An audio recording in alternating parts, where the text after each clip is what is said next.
Hey everybody, I heard that some people are having a hard time logging on to NG Connect.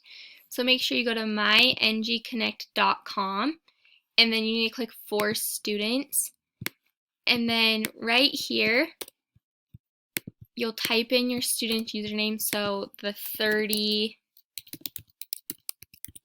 But then you need to make sure you put at washk12.org.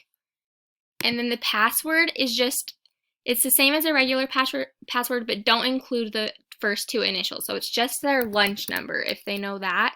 Otherwise, it's their password without the initials in front. And then you click sign in.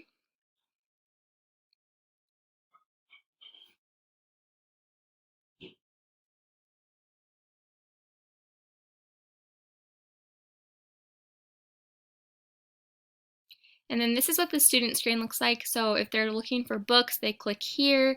If they're doing my test, they're going to click here on this purple button. If they want to do an assignment, they're going to click this orange button.